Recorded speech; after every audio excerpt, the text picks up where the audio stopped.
estamos aquí con un nuevo programa, Expreso de Vida, y con un invitado muy especial para Luque, ya que a través de estos programas justamente es eso lo que le queremos mostrar a la gente, historias de vida de gente que ha sido protagonista en distintos ámbitos de nuestro pueblo y que viene a contarnos cómo ha sido su rol en tiempos pasados para nuestro pueblo y de alguna manera rescatar a través de esta memoria también partecitas de la historia de Luque. Expreso de Vida, bueno, que ya tiene varios programas, es justamente un acercamiento a los vecinos de nuestro pueblo para conocer a través de la memoria, a través de estas charlas, lo que Luque ha sido y sus protagonistas.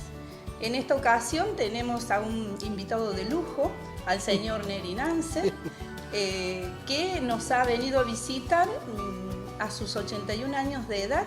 Neri, bueno, nos va a dejar su historia y estamos aquí con él. Me estaba contando que en realidad él nació en Las Junturas. ¿Cómo es? En Las Junturas, sí, el 23 de octubre de 1933. O sea que ya estoy próximo a cumplir mis 82. Pero se vino desde muy chico a Luque. No, yo prácticamente en Las Junturas nací y yo creo que al año y medio mis padres se volvieron a Luque y desde allí sí hubo unos impases, unos momentos distintos, pero aquí me crié, aquí viví y aquí pensé permanecer siempre, sino que cosas de la vida se dieron por ahí en el camino y bueno, hubo que cambiar de rumbo, pero me siento muy de Luque. Prácticamente toda su vida. Claro, incluso uno se identifica con el pueblo ya cuando su trayecto escolar lo hace ya desde niño. Es claro, justamente eso es el tema, ¿no es cierto? Que yo hice mi escuela primaria en la escuela provincial y vivía en una casa muy grande, muy linda, que para mí es el recuerdo permanente, que estaba situada hacia el este del paso a nivel que iría a Calchín, o sea, el primer paso a nivel de allá. Ahí a la derecha, mi casa era un predio que tenía 2 cuadras de frente por 3 cuadras de fondo. Hoy la mitad de ese predio lo atraviesa la ruta 13. O sea que para un niño de 5, 6, 7, 8, 9, 10, 11, 12 años, eso era un mundo para descubrir. Sí, nosotros nos ubicamos de lo que fue el aserradero de Gorrini. De Gorrini. Yo me crié en la casa de los Gorrini. Ah, allí donde era, allí nomás cerquita lo del almacén de Nicoli, y después había un señor, Antonio Dalbó. Cuando yo vine a vivir ahí, cuando vinieron mis padres y me trajeron, ese negocio lo tenía un señor Yoma, un árabe, ¿no es cierto? Yoma. Y después lo compró un señor Antonio Dalbó, alias Don Tunín. Claro. Y era el lugar de mandado que tenía mi madre conmigo, porque estábamos pegaditos ahí. Sí, sí. Por allí, para que la gente se ubique, estamos hablando de las cercanías de la casona, que está en lo que hubiéramos dicho bajando el paso a nivel. Exacto. Solo que el paso a nivel bajando el paso a nivel, sí, el paso a nivel este. Sí, el paso a nivel este. Pero ahí mismo, apenas bajas el paso a nivel, como no había la ruta 13, se doblaba a la derecha y salía el camino a Calchín. Claro. Mi casa era la primera sobre el camino a Calchín. Y allí pasó su infancia. ¿Tiene hermanos, Neri? Mira, sí, tuve un hermano que nació cuando yo tenía 9 años. Y conviví muy poco con él porque después, ya te lo voy a contar después, él falleció a los 35 años y volví a ser hijo único de nuevo. Pero no pude convivir porque justo cuando él nació yo ya estaba terminando mi escuela primaria y estaba viviendo mi primer gran problema de mi vida, porque me parece digno de contarlo por tanta gente que hoy tiene la posibilidad de estudiar.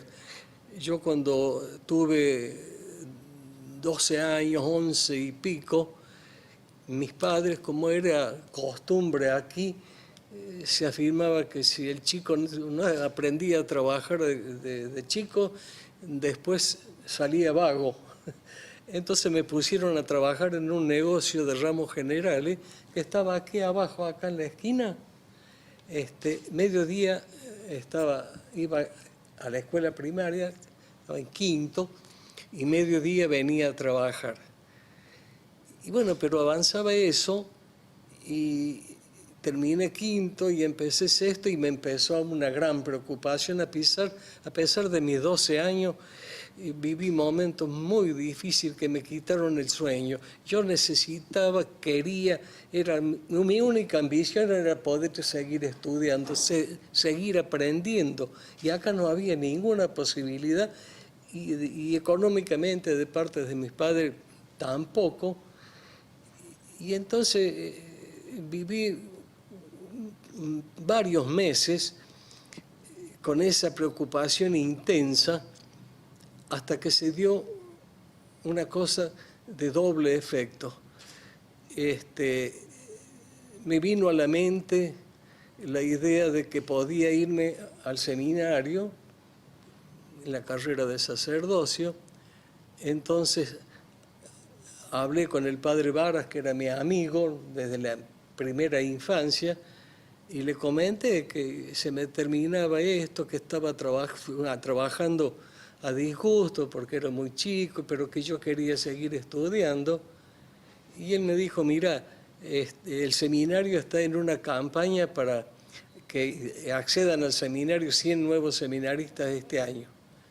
De manera que me conectó con un primo de él que era sacerdote recién ordenado, y la cuestión es que el 2 de marzo de 1947 yo me sentí como que había triunfado, porque ese día me fui de mi casa, me liberé de la tutela de mis padres, con un colchoncito y unas colchitas así, y un baúlito viejo con mi ropita.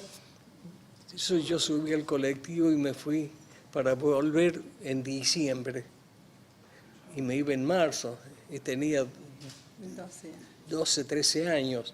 Y sabía todo lo que me esperaba, pero junto con eso, ahora uno se da cuenta, o hace rato que me he dado cuenta, cómo son los designios de la providencia. Yo tengo mucha fe, es el mejor don que siento, que tengo, que lo vivo. Y fíjate vos si no es así. Me hizo sufrir muchos meses y de golpe me abre las puertas y me da esa posibilidad. Se cumple un deseo inmediato, pero no me di cuenta de que me iba al encuentro de la fe, porque allá donde fui, no solamente pasé el mejor año o los mejores años de mi vida, sino que me encontré con la fe. Una fe que todavía me acompaña y me ayuda por muchas cosas que pasé en la vida. Entonces fueron dos cosas simultáneas, ¿no es cierto? La posibilidad de que yo siguiera estudiando y la posibilidad de encontrarme con la fe, porque allá encontré, entre otros, un sacerdote que para mí fue mi segundo padre, que me enseñó muchísimo. Viví un año extraordinario, estudié a pleno, logré satisfacciones impensadas porque se estudiaba muy bien, pero había premios, qué sé yo. Por ejemplo, había un premio muy codiciado entre los 200 alumnos que éramos, que era la máxima calificación posible. Esto significaba haber logrado un 10 en todos los exámenes, porque se rendían todas las materias, pero por unanimidad de profesores. Y bueno, yo estuve los años que estuve, me lo traje el premio, pero los padres me enseñaron a que eso no era solamente un mérito mío, sino también de la providencia que de alguna manera me había ayudado. Bien. Neri, ya vamos a continuar hablando sobre su vida en Sí. el seminario, pero de su infancia, la que deja cuando se va al seminario, ¿cuáles son sus recuerdos? Mira, a partir de los 7 años yo viví en esa casa donde estaba una infancia realmente maravillosa, porque todas las noches me acostaba cansado de jugar con mis amigos, mis compañeros de colegio, que veníamos del colegio y todos nos decíamos hasta luego porque se iban a almorzar a sus casas y luego venían a la mía y ahí jugábamos hasta la noche. Fue maravilloso y sobre todo donde había de todo, había la casa, el eje de la casa era un predio de 60 por 80 metros que estaba cubierto de frutales y de toda vegetación posible, una casa de las que solamente había una porque eran ellos los que primero vinieron a Lucas, cuando se estaba talando el monte acá. Ellos se habían ido a Buenos Aires, tenían un hijo que era médico, otro que fue un gran político en Córdoba, el doctor Gorrini. Ellos, usted se refiere a los Gorrini. Los Gorrini. Sí, sí. Y ahí esa casa la alquiló mi padre y ahí fue mi infancia, pero realmente feliz. Y desde allí a la escuela era el callejón que le llamaban, su trayecto diario.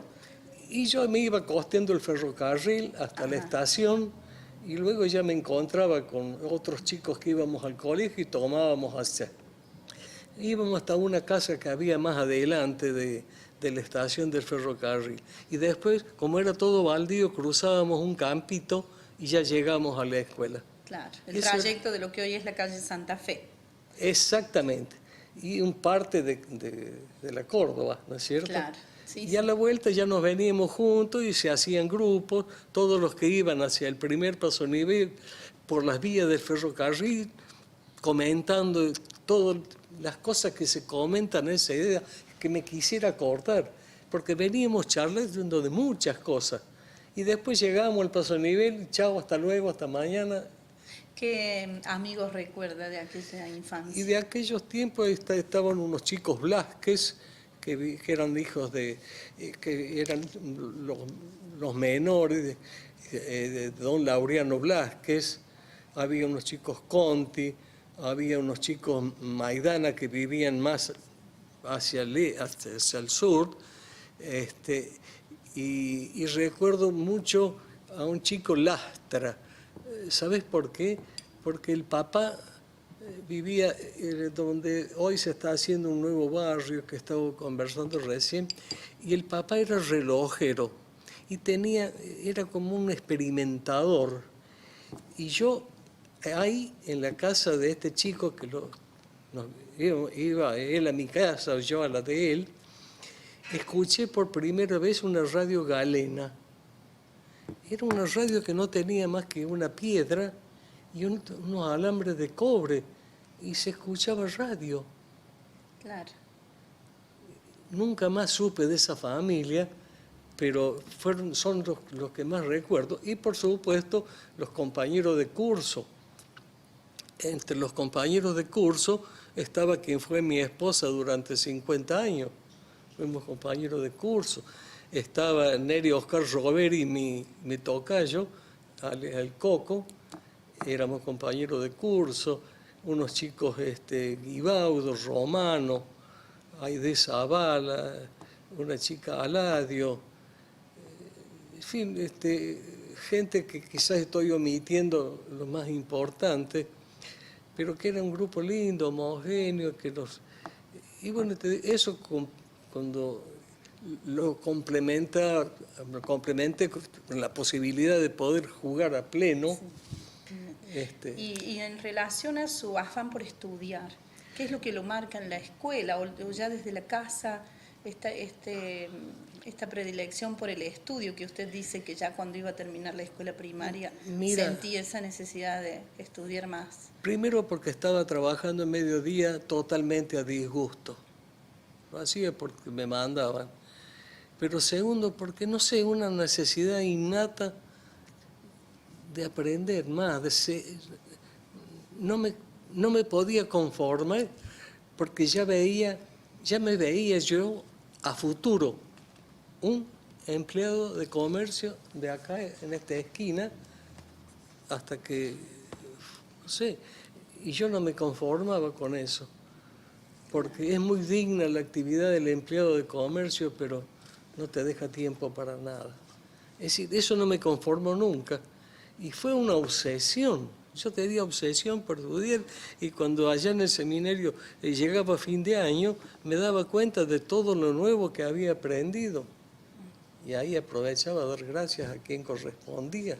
¿Recuerda sus años su época de comunión, de catequesis, de doctrina? Sí, por supuesto, sí. Sí, somos los que en mi época ya nos juntamos todos los chicos por ahí de ese sector para ir a la novena de nuestro patrono San Ignacio, y nuestra catequista fue doña Deidamia Luque, hermana de un sacerdote que fue muy amigo mío también, párroco de Marcos Juárez. Vivía ahí en esa casa que ahora creo que hay una panadería frente a la policía. Sí, cruzando. Era la casa de los Luque. Ella tenía un hermano que se llamó el padre Juan II Luque, y ella era la catequista principal. Otra señora, Ingaramo, hermana de las familias Ingaramo que después vivieron tantos años acá. Y esas dos personas las recuerdo nítidamente, doña Deidamia, que nos preparó y nos llevó a hacer la primera comunión con unas reglas muy estrictas entonces, que ya ni siquiera corren, pero fuimos siempre de muy allegados a la iglesia, a la parroquia. El padre Luque venía a pasar sus vacaciones en enero acá, y todos los días después de su misa nos llevaba a su casa y hacíamos una rueda de mate, y ahí conversamos horas con él, porque era muy agradable. Bien, vamos a hacer una pequeña pausa, luego seguimos con esta historia de vida que está muy interesante, pero antes queremos agradecerle a todos los sponsors que se adhieren para que Expreso de Vida tenga justamente este lugar. Ya volvemos.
Bueno, continuamos aquí con nuestro invitado de lujo, Neri Nanser, para quienes se suman en este momento al programa Expreso de Vida. Neri Nanser, que tiene 81 años, bueno, nos está dejando su relato, su memoria, y bueno, nos ha contado de su infancia, y sobre eso vamos a volver, porque nos relataba hace un ratito que vivió en una casa con un predio muy grande, que habría abarcado lo que fue la feria en otros tiempos, y bueno, una descripción de aquella vivienda, ¿no? De que ya no existe. Sí, para mí es uno de los más lindos recuerdos de mi infancia, a punto tal que todavía sería capaz de decir dónde estaba cada cosa. Era una casa que indudablemente la hicieron la familia Gorrini cuando vino a instalar su aserradero, y lo hizo para vivir bien. Yo sé que había en total 16 habitaciones, divididas en 2 departamentos.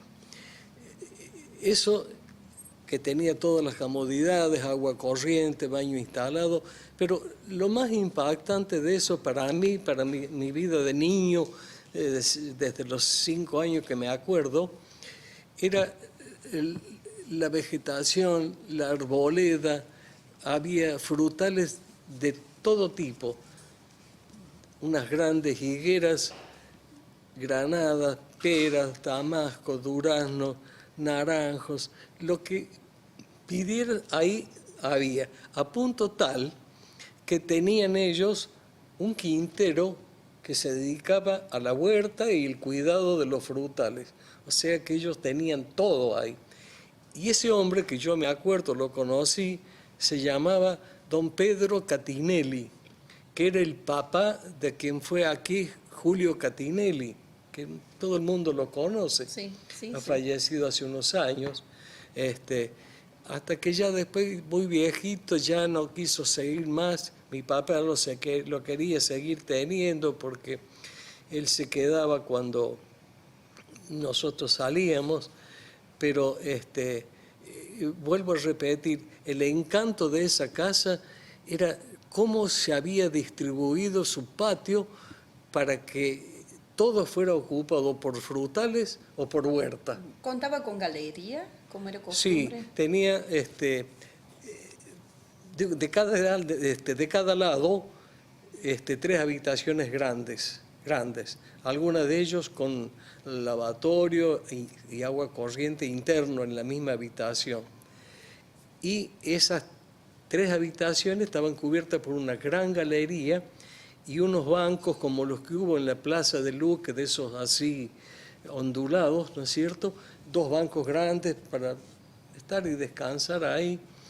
Y luego venían 2 comedores, diré o living comedor, que abajo tenían un sótano inmenso de grande, habitaciones que habrán tenido por lo menos 5 por 8, eran 2.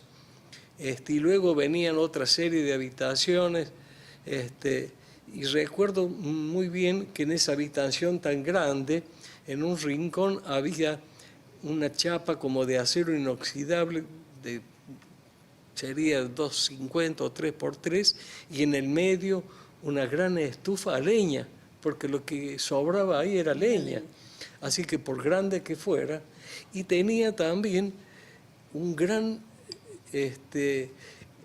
sótano cuya salida al exterior era un mueble de algarrobo precioso, y en los costados del mueble, que servía para guardar infinidad de cosas, ahí estaba la puerta del sótano.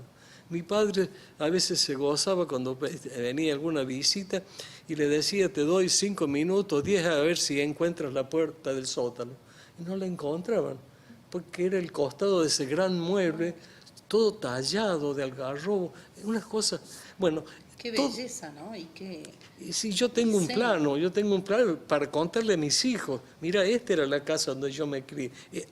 Aquí llegué siempre a mi cama cansado de jugar, porque uno le guarda un cariño muy especial, una cosa así. Fue un privilegio. Qué bien. Esa gente se fue cuando nosotros ya vivíamos ahí, convivíamos con ellos unos meses. Yo me acuerdo de ellos, sobre todo 2 chicas grandes, y después me metieron lo que nos llevaron en 2 habitaciones grandes, que todo era grande.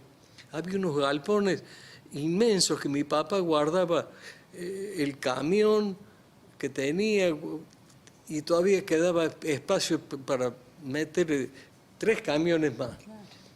Y todo era, de ahí estaba también las instalaciones ya un poco derrumbadas del aserradero. ¿Y hasta qué edad vivió allí usted? Ahí viví hasta los 13 años. Ajá. Y recién pensaba cuando mencionaba a sus amigos, a los niños, digo, ¿cómo se habría esperado las fiestas, ¿no? La Navidad, las fiestas religiosas de fin de año? Sí, mira, no eran al estilo de hoy, ¿no es cierto? Pero siempre hubo la intencionalidad de reunir la familia. Por lo menos el grupo más cercano, eso se distinguió siempre. Yo recuerdo que se mantenía el regalo a los niños, del niño Dios y de los reyes. A Dios gracias no existía Papá Noel, existía el niño Dios, que me parece que es mucho más lógico, más justo. Y bueno, en realidad tradicionalmente era el momento en que se reunía la familia. Y como siempre también la gastronomía, que no es la que correspondía en realidad, pero no, en ese sentido, por supuesto que no había pirotecnia, no existía, por supuesto, pero fue siempre un motivo de reunión. Claro. ¿Y cuál es la anécdota de regalo de Reyes Magos? ¿De alguna? Le decía recién que a mí siempre no me fallaron nunca. Una vez le pedí no sé qué cosa a los reyes y me trajeron una ropa porque se ve que las finanzas no andaban muy bien. Me enojé tanto con los reyes, les dije tantas cosas, ¿no es cierto? Entonces se ve que al año siguiente le pedí un juego de bochas, pero bochas lindas quería, porque con esto íbamos a jugar con mis amigos a la tarde, íbamos a la mañana al colegio.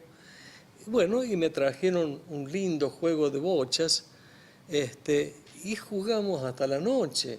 Jamás perdimos una bocha, nada. Y hasta que ya no se veía la bocha, ahí ya parábamos. También se celebraba Año Nuevo, así como ahora. Exactamente Sí, igual, exactamente igual. Entonces, bueno, después yo me fui y no sé qué se hicieron las bochas, ni me acordé nunca más. Pasaron los años, muchos tumbos, muchas cosas que fueron cambiando hasta que tuve que volver a trabajar en el mismo lugar que no quería. Y pasado el tiempo, muchas cosas que sería largo enumerar así tan rápido, me puse de novio con quien fue mi esposa y compañero de colegio desde la primaria, desde el segundo grado. Y después que me casé y nació mi primer hijo, viene un día mi madre y me dice, te voy a dar un regalo ahora que tenés un hijo varón. Digo, no sé qué podrá ser.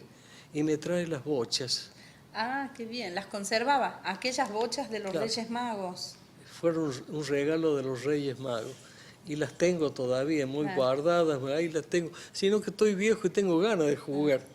Y por ahí me cuesta agacharme ya. Sí, acá se juega mucho a las bochas. Sí, hay unos predios es que muy yo, lindos, nosotros con mis compañeros de colegio, pero jugábamos de una forma tal que ahora cuando los veo a los chicos horas y horas tras el celular o la notebook o lo que fuera, y yo les digo, esos chicos no se cansan de jugar, porque no es la actividad física. Bueno, son otros tiempos, hay que reconocer. Sí. Pero yo todavía, fíjate que en la esquina de mi casa no era basta todo lo que jugábamos durante toda la tarde, sino que a la noche nos juntábamos todos en la esquina. Y recién a las 11 o 12 de la noche, cuando nuestras madres pegaban el grito, volvíamos a nuestras casas, quedaba bañarnos, asearnos, acostarnos, y así era el otro día. Entonces, es una plenitud de vida, una plenitud de vivir como uno, me parece que corresponde a esa edad. Claro. Bueno, vamos a ir a una pequeña pausa, simplemente para comunicarle a la audiencia que Expreso de Vida está en el aire justamente por el apoyo y la iniciativa del Consejo de Administración de la Cooperativa, a quienes agradecemos esta posibilidad de poder escuchar a luquenses que nos dejan su testimonio para reconocer a través de la memoria y los relatos orales lo que ha sido nuestro pueblo.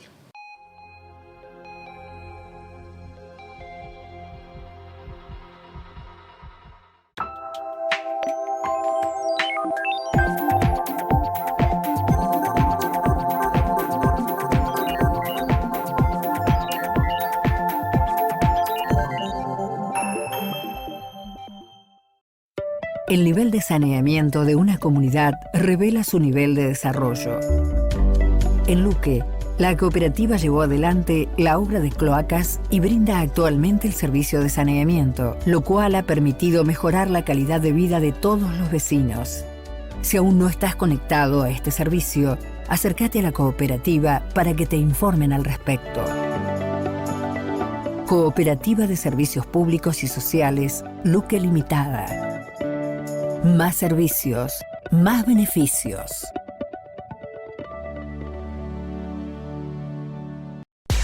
Redcop, el servicio de internet pensado para vos. Planes ajustados a cada necesidad con la mayor velocidad y calidad. Atención personalizada y guardia permanente. Solicita tu plan al 486-200 en la administración de la cooperativa o ingresando a www.luque.com. Cooperativa de Servicios Públicos y Sociales Luque Limitada. Más servicios, más beneficios.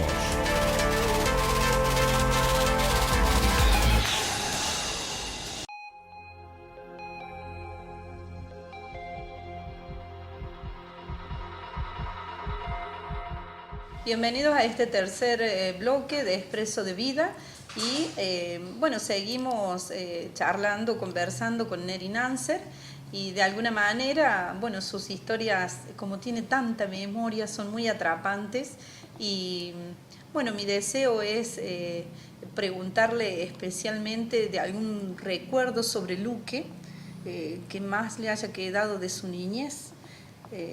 Neri, ¿qué es lo que más recuerda del pueblo en sí, cuando usted era chico? Mira, sobre todo que el pueblo era tan distinto, era tan pequeño en realidad, pero para nosotros nos parecía enorme. Y recuerdo muchos personajes que se han olvidado. Estoy escribiendo algo, porque hay personajes que no se pueden olvidar, pero a medida que aparecen, decir, lo que yo estoy escribiendo ahora en mi notebook, carecen de todo orden, claro. Porque a medida que me acuerdo, ¿no es cierto?, tenía sus personajes clásicos. Seguramente por vivir así en una localidad chica, lo que ha sido el movimiento en el ferrocarril. Ah, mira, justamente ahí hay un detalle que a mí siempre me llamó mucho la atención. Fueron las épocas de cosecha. Acá había grandes cosechas de trigo que realmente transformaban el pueblo.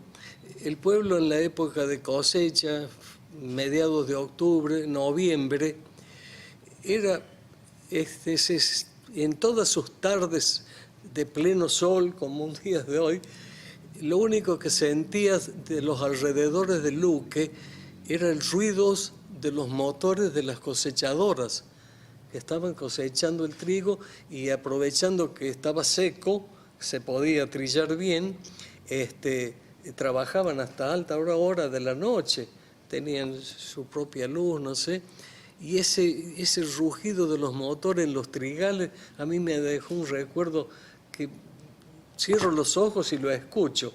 Y después venía el otro espectáculo más grande, que era el traer la cosecha al pueblo.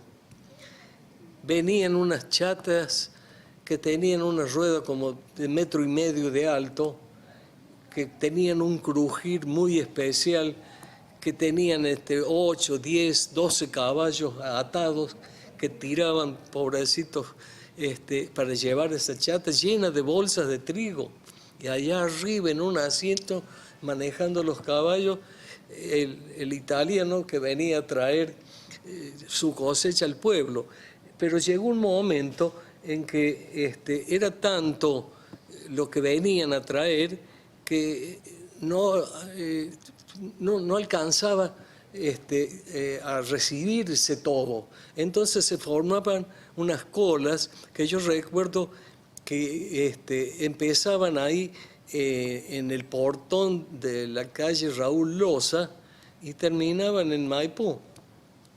Sí, en el año 2010, cuando fue el centenario de Luque, tuve oportunidad de conversar con mucha gente así sobre otras épocas, y doña Estrella Martín, claro, ella me decía, me decía esta frase, ¿no? Que me gustó mucho. Dice, yo cierro los ojos y me parece escuchar las chatas que llegaban, dice, al ferrocarril Claro. con las bolsas de cereales. Claro, porque... Desde la madrugada, dice que se sentían. Dice, Es claro, porque las chatas que tenían sus ejes sin rulemanes, a veces un poco gastados, con el movimiento propio de las calles de tierra, tenían un crujir especial, un ruido que vos lo distinguías.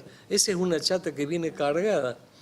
Y si se iba vacía también te dabas cuenta por el ruido.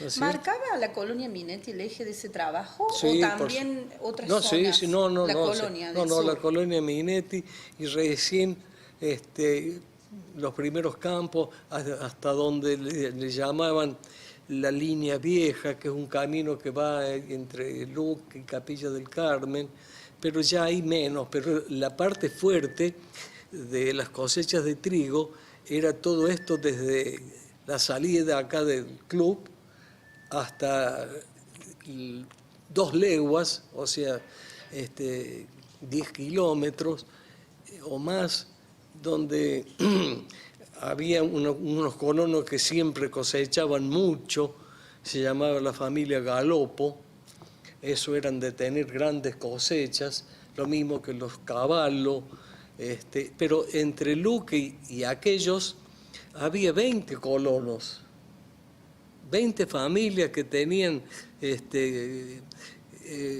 eran mixtos sus campos, sus chacras, un promedio de 200, 250 hectáreas, y con ellos vivían, sacaban leche, criaban terneros y sembraban una parte de trigo y lino. Yo recuerdo un dato que te lo voy a dar porque me parece que yo era en el año 50, de nuevo en Luque, cajero en este negocio que estaba acá en la esquina. Y a su vez, por la amistad con la familia Luque, era corresponsal del diario La Prensa de Buenos Aires. Y me mandaban todos los días el diario gratuitamente. Yo lo recibía en la medida que andaba, cuando había noticias importantes me lo robaban al diario y no llegaba, pero siempre lo recibía. Y un buen día, en los suplementos de La Prensa, encontré un artículo que todavía lo tengo guardado, que se refería a la soja, y decía que ese era el cereal del futuro de la Argentina, pero no tanto del futuro, sino de ese momento, años de 50, porque dice que era una variedad, que era un cereal muy codiciado en Europa, ya poco había terminado la guerra, y no solamente eso, sino que se adaptaba a los distintos regímenes de lluvia de cada zona. Y entonces yo me entusiasmé y digo, bueno, yo voy con esto. Así que lo recorté al diario y me vine a trabajar. Y cuando venían los colonos les mostraba. Y se me han reído tanto en la cara. Me decían, mira, este pobre inocente piensa que acá vamos a sembrar soja. Esto es para trigo y lino, dice, no te hagas ilusiones. Eso es para allá, para la zona de Buenos Aires. Y ya no puedo volver a hablar de esos viejitos amigos que se me reían tanto, así que lo guardé, el recorte lo tengo todavía por ahí, y fíjate lo que es la realidad. Se ve que la soja era así. Sí. Neri, volviendo al tema del seminario, ¿no? ¿Cuáles son los mejores recuerdos que le quedaron de sus años y cuándo toma la decisión de dejar el seminario? Mira, lo mejor que recuerdo es la posibilidad de estudiar organizadamente, la disciplina, una disciplina que se inculcaba, que no se imponía. Nosotros, por ejemplo, en mi grupo éramos 30 y pico seminaristas y dormíamos en un salón de un primer piso. Los profesores o estudiantes mayores que nos cuidaban, cuando llegaba, por ejemplo, la hora de la noche de irnos a dormir, después del recreo de la noche, esas cosas, nos decían, se van a dormir, tienen 20 minutos, pero en silencio. y subíamos todo. Y yo al principio creí que era relativo eso. Entonces no sé qué le dije a un compañero, che, le digo, no tenés no sé qué cosa, me faltaba pasta de los dientes. Y él me contesta, estamos en silencio. Y se me acaba el entusiasmo por hablar, ¿no es cierto? Y siempre era así. Nunca te imponían nada, pero te cultivaban el sentido de responsabilidad. Yo a ese sacerdote que fue mi segundo padre, una vez estábamos trabajando juntos, pues yo era secretario de él, y me dice, yo le pregunté, padre, le digo, usted cada vez que predica habla del sentido de responsabilidad. ¿Por qué? Y él me respondió, hijo, dice, cuando seas grande te vas a acordar mucho de mí. Y la verdad es que no me olvido nunca. Fíjate, y lo hacía con una calidad humana. Nosotros, te digo, estábamos en ese dormitorio de primer piso y él dormía en una piecita adyacente ahí, que era su oficina y su dormitorio. Y siempre se iba a acostar más tarde que nosotros, porque nosotros nos levantábamos muy temprano. Y sentíamos cuando él venía subiendo hacia el primer piso, porque en vez de entrar a su dormitorio, daba una vuelta por los pies de las camas, de los 30 que dormíamos ahí o más éramos. Pero pasaba con una linterna alumbrando el piso, daba la vuelta y se iba a su pieza. Y yo una noche estaba leyendo un libro que me gustaba mucho, Por la luz de la luna, porque mi cama daba una ventana y estaba abierta, era verano, y con la luz de la luna estaba leyendo. Y estaba cometiendo una falta de reglamento, indudablemente, pero estaba tan entusiasmado y en eso sentí que empezaba a subir la escalera. Entonces nomás metí el libro bajo los sábanas, las colchas, y yo dormía como un expediente. Y él pasó por ahí, no me alumbró nada, dio la vuelta y se fue. Al día siguiente yo estaba trabajando con él, ayudándole, y me alcanza un mate y me dice, Neri, ¿hasta qué hora leíste anoche? Y de ahí me dio un mensaje para toda la vida. Claro. Me explicó tantas cosas, pero así, con un sentido de caridad. O sea, que yo lo que más admiro de esos años fue el sentido de responsabilidad, la caridad que había entre nosotros, el respeto. Vos te levantabas, por ejemplo, del comedor un día por cualquier cosa y cuando volvías tenías 2 postres. Era alguien que se había privado del de él y te lo había puesto ahí, como un acto de solidaridad. Neri, estoy recordando que usted tuvo la oportunidad de vivenciar como seminarista la llegada, el recibimiento al párroco que fue de Luque por muchísimos años, el padre Patiño. ¿Nos puede relatar su vivencia, su mirada en aquel tiempo? ¿Cómo fue esta llegada del padre Patiño? Mira, más allá de un cariño profundo que siento por él, porque he hablado mucho con él, lo conocí mucho. Yo estaba estudiando latín una tarde en el seminario, era una de las lecciones que a mí por ahí no me gustaban mucho. Yo tengo la gramática latina que todavía la guardo y tiene un letrero grande que dice no estudio más. Y se ve que ese era mi estado de ánimo. Y yo estaba estudiando latín y viene el rector del seminario y me dice hijo, deja nomás la clase, anda, prepárate, porque vamos a ir a Luque, te voy a llevar, porque se hace cargo mañana el nuevo cura párroco. Así que yo cerré mi libro de latín y me fui, junté mi ropa, me puse mi sotana, porque andaba de sotana, y nos vinimos a Luque y se hacía cargo el padre Patiño, ahí lo conocí. Es decir, lo había conocido muy de paso, que había ido al seminario, porque tenía un auto muy lindo, una coupé Chevrolet, modelo 47, por ahí, preciosa, y me habían dicho que estando acá, fue a celebrar una misa a las junturas y se le prendió fuego en el camino y se sentó al borde del camino a ver cómo se quemaba. Y yo le dije, padre, no intentó nada. ¿Y qué querés que hiciera? Me dice. Bueno, pero ahí fue cuando se hizo cargo el padre Patiño. Ahí lo conocí. Vinimos, me trajeron mi rector, el delegado del arzobispo, que era Monseñor Domingo Bonaparte, el canónico, y fue un festejo bárbaro porque hacía muchos años que distintas comisiones pedían un sacerdote acá, o sea, la conversión en parroquia de una capilla adyacente y dependiente de Villa del Rosario.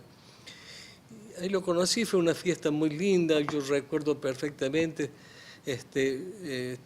las homilías que se recitan, y lo vi con la alegría que ve un chico seminarista, su nuevo párroco, y lo vi tan simple, tan humilde, que después con el tiempo corroboré todo eso. Fue una ceremonia multitudinaria porque nuestra iglesia parroquial estaba completa, ¿no es cierto? Imagínate semejante acontecimiento. Y él, con toda su sencillez y simplicidad, parecía que como si no tuviese...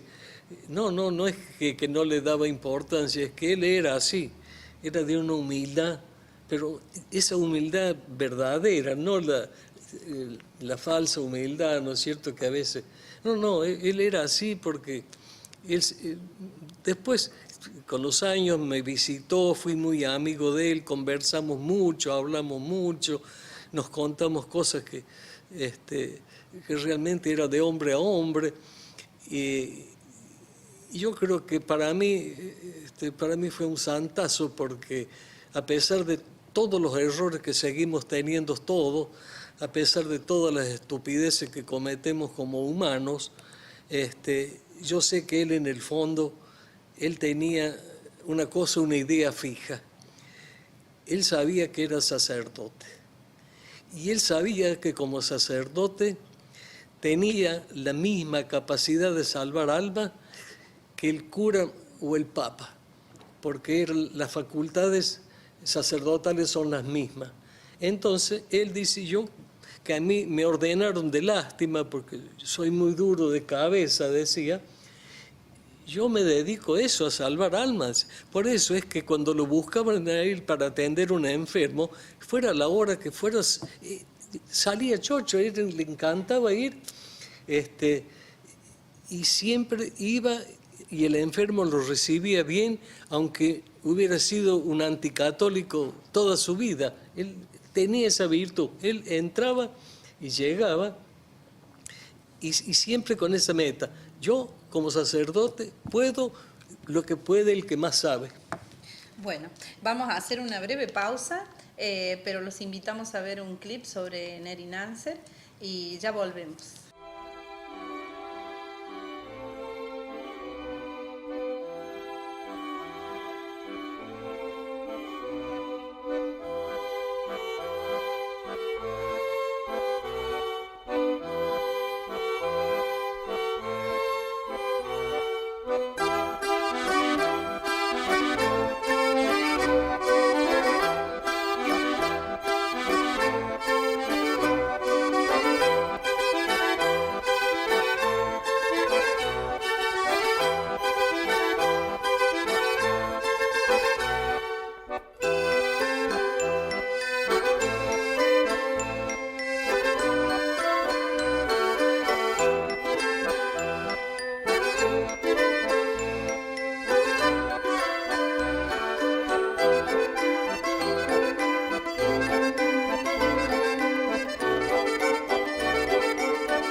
Redcop, el servicio de internet pensado para vos. Planes ajustados a cada necesidad, con la mayor velocidad y calidad, atención personalizada y guardia permanente. Solicita tu plan al 486-200 en la administración de la cooperativa o ingresando a www.luque.com.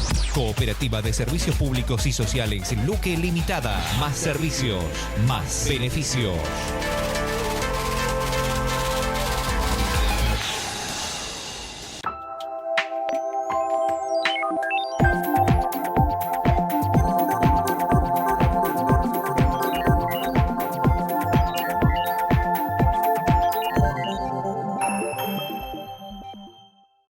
Si vas a construir o ampliar tu casa, Hormicoop te ofrece la mejor opción. Hormigones elaborados con la máxima calidad y menores costos, con la atención y confianza que nos caracterizan. Además, ofrecemos un plan de financiación hasta en 18 cuotas, exclusivo para asociados. Comunicate con nuestros vendedores al 486203 o en la administración de Hormicoop, ubicada en el Parque Industrial. Cooperativa de Servicios Públicos y Sociales Luque Limitada. Más servicios, más beneficios.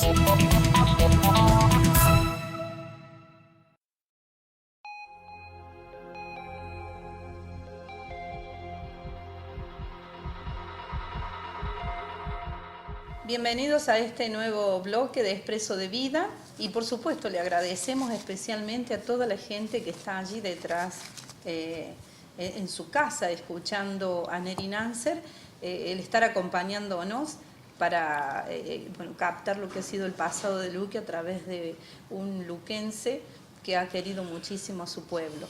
Y bueno, Neri, volviendo al tema de su vida en el seminario, le había preguntado hace un ratito cómo decide o en qué circunstancias decide dejar el seminario y ya quedarse en Luque nuevamente. Bueno, para mí es muy simple. Vuelvo a ver ahí la mano de Dios.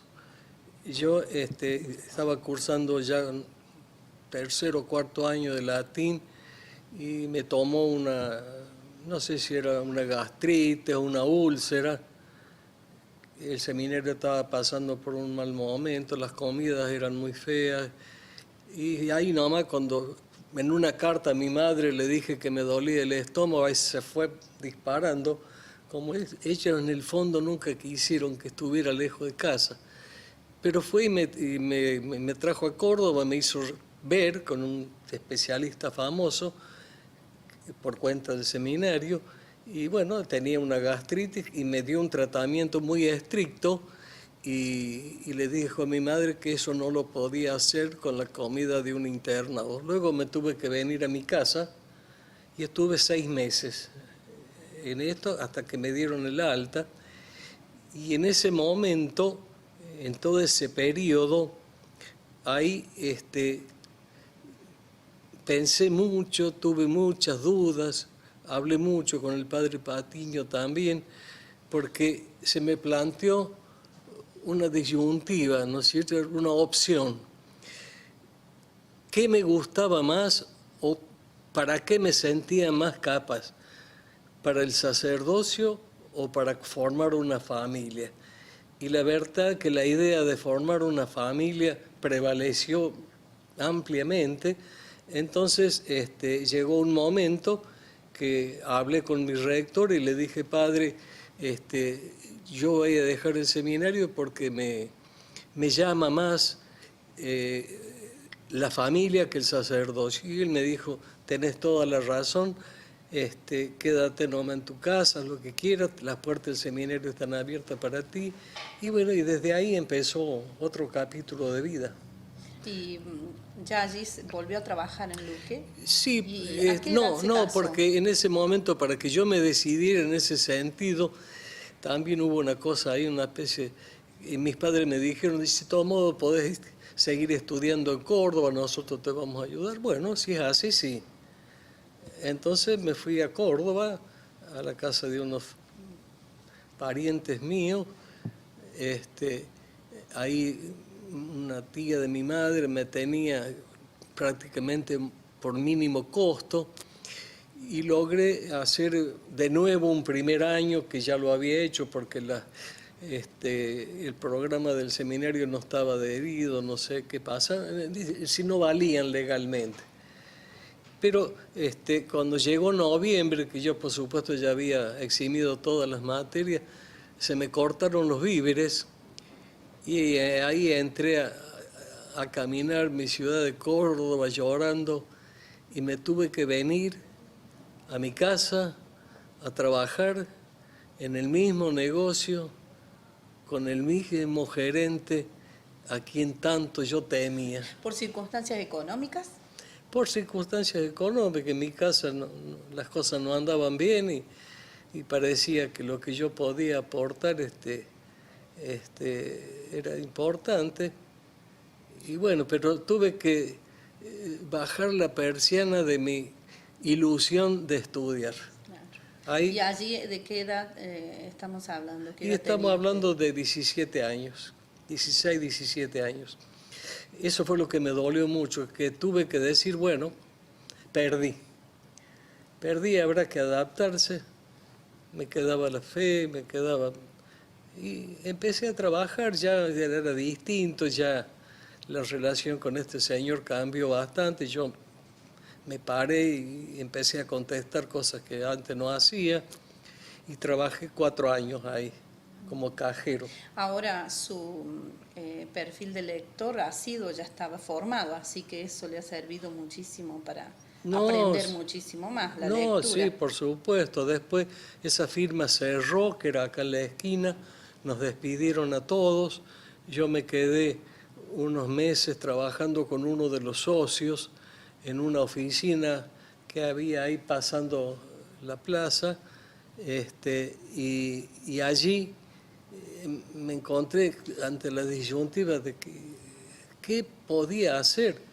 Entonces me dije, acá hay que aprender algo nuevo y lo único que me quedaba era aprender contabilidad, pero ¿con quién? Y aprendí solo.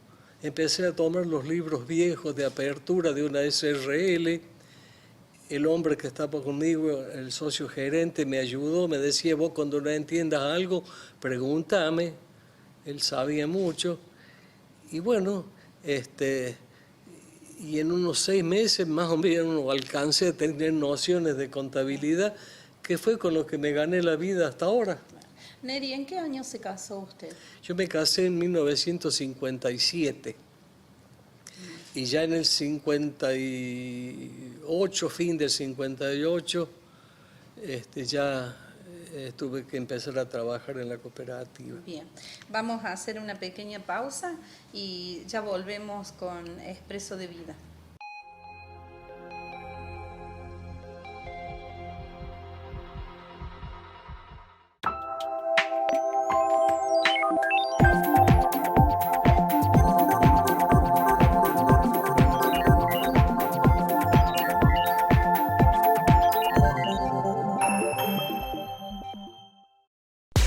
Redcop, el servicio de internet pensado para vos. Planes ajustados a cada necesidad, con la mayor velocidad y calidad, atención personalizada y guardia permanente. Solicita tu plan al 486-200 en la administración de la cooperativa o ingresando a www.luque.com.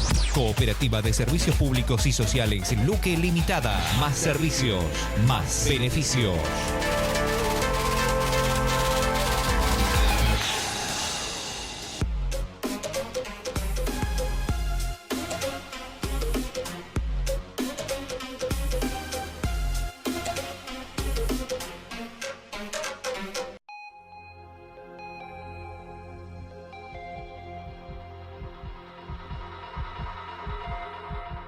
Bienvenidos al último bloque de nuestro programa Expreso de Vida y bueno, vamos a continuar nuestra charla con Neri Nanser, que ya nos ha dejado muchísimos relatos de su historia y de parte de Luque, y continuando, Neri, con lo que ha sido su vida personal, ¿no? Que bueno, nos contó que se casó en el año 57.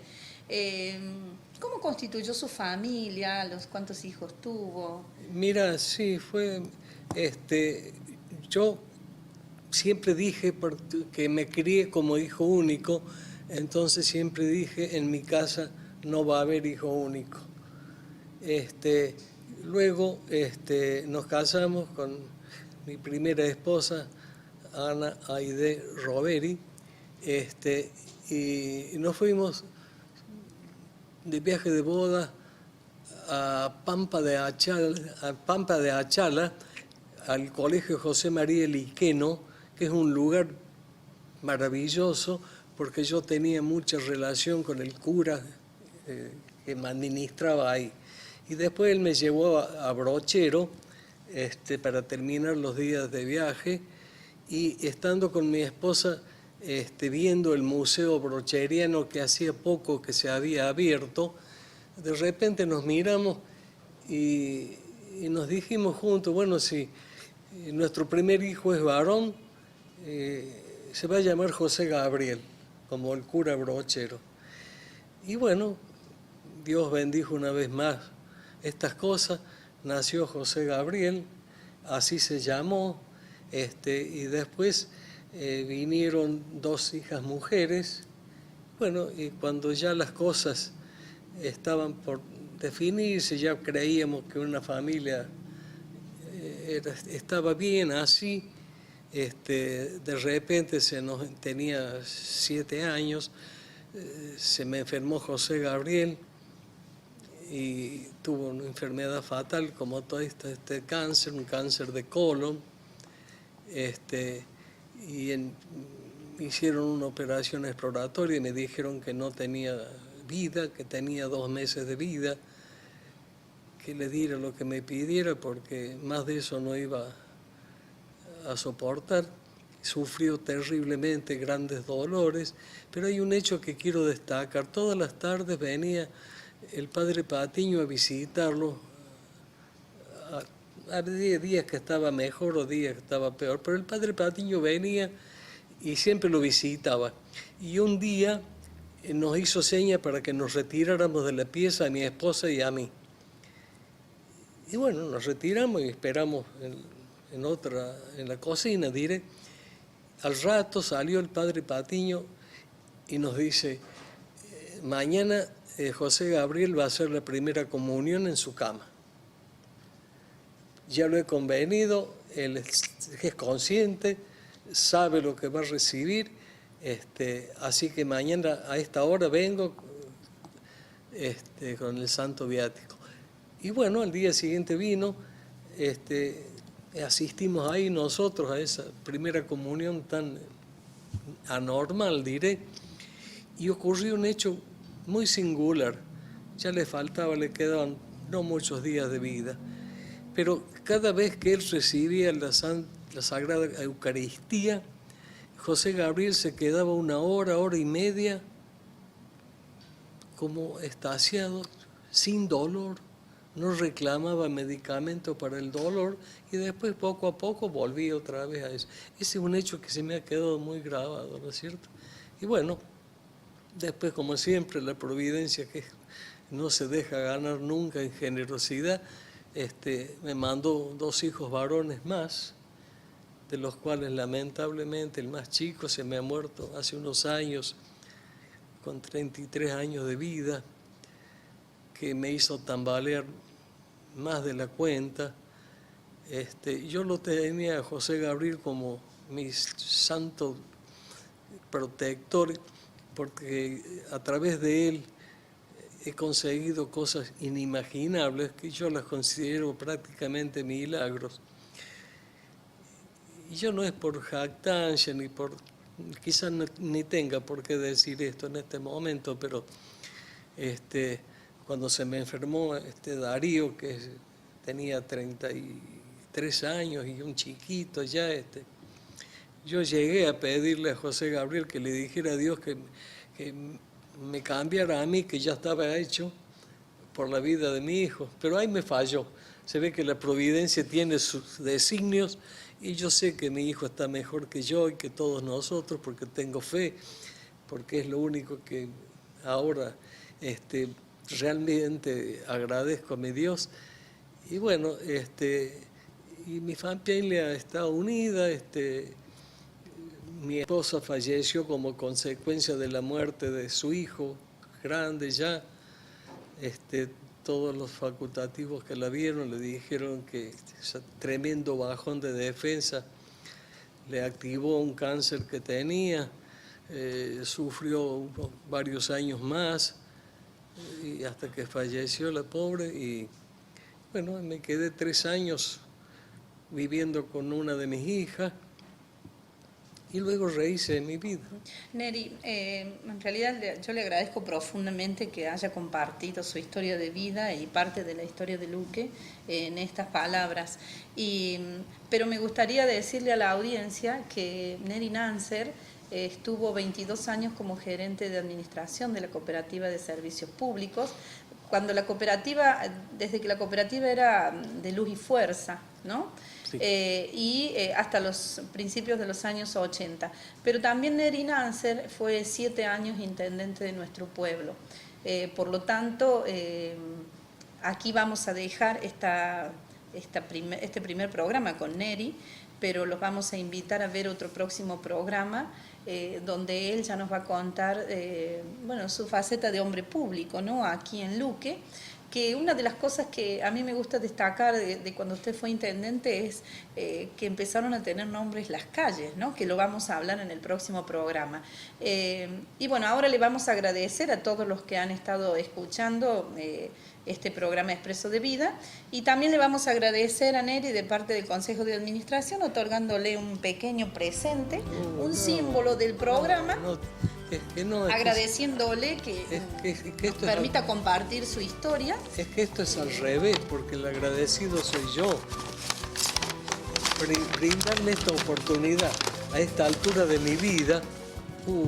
Para nosotros es muy importante, especialmente para las nuevas generaciones, que conozcan a los hacedores de nuestro pueblo. Miren, no, pero es que no tienen... Bueno, miren qué maravilla. Uy, qué cosa linda. Bien.